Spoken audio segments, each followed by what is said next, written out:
আসন্ন ঈদুল ফিতর বিশ্বের প্রায় সকল মুসলিম দেশে একই দিনে তথা আগামী সোমবার ৩১ মার্চ অনুষ্ঠিত হতে পারে বলে ধারণা করছেন বিশেষজ্ঞরা। এমনকি অবিশ্বাস্যভাবে সৌদি আরব ও বাংলাদেশে একই দিনে ঈদ হওয়ার যথেষ্ট সম্ভাবনাও নাকি রয়েছে।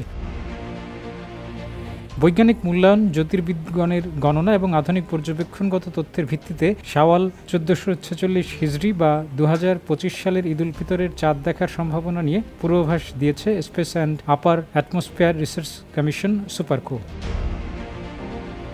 গবেষণা কেন্দ্রটি বলেছে ২৯ মার্চ বিকেলে ৩:৫৮ পিএসটি সময় শাওয়ালের নতুন চাঁদ সংযোগ ঘটবে। তবে চাঁদের অবস্থান, সূর্যের সঙ্গে এর কৌণিক বিভাজন, সূর্যাস্তের সময়, উচ্চতা এবং বায়ুমণ্ডলীয় পরিস্থিতির মতো গুরুত্বপূর্ণ বিষয়গুলোর উপর চাঁদের গোচর হওয়ার সম্ভাবনা নির্ভরশীল।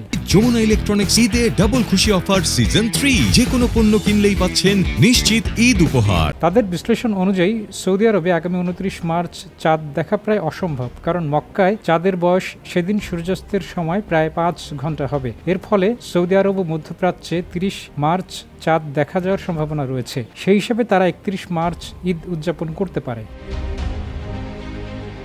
তাদের গবেষণা অনুযায়ী পাকিস্তানে ৩০ মার্চ চাঁদ দেখার সম্ভাবনা খুবই উজ্জ্বল। এর ফলে পাকিস্তানের রোজা ২৯টি হওয়ার সম্ভাবনা রয়েছে। সেই হিসেবে পাকিস্তানেও ঈদুল ফিতরের সম্ভাব্য প্রথম দিন আগামী ৩১ মার্চ। একইভাবে বাংলাদেশেও ওই দিন তথা ৩১ মার্চ ঈদ হতে পারে।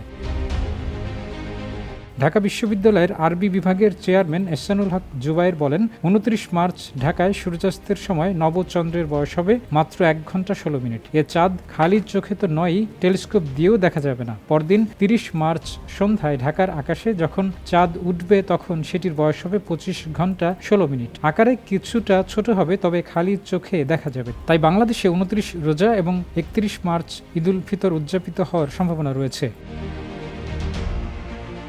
এদিকে আফ্রিকার দেশ মরক্কোতেও ঈদুল ফিতরের সম্ভাব্য দিন ৩১ মার্চ। আর ইন্দোনেশিয়া বাংলাদেশের একদিন আগে রোজা শুরু করেছিল, মালয়েশিয়া করেছিল বাংলাদেশের সাথে। কিন্তু দুটো দেশেই এবার ঈদ হবার সম্ভাবনা বাংলাদেশের সাথে, কারণ ২৯ মার্চ যখন জাকার্তায় সূর্যাস্ত হবে তখন নবচন্দ্রের বয়স হবে মাত্র ২ মিনিট। এ চাঁদ কোনোভাবেই দেখা যাবে না। আর কুয়ালালামপুরে যখন সূর্যাস্ত হবে তখন চাঁদের বয়স হবে ২৫ মিনিট। তাই দুটো দেশেই ৩১ মার্চ ঈদ হওয়ার প্রবল সম্ভাবনা রয়েছে। ডেস্ক রিপোর্ট, জয় জয় দিন।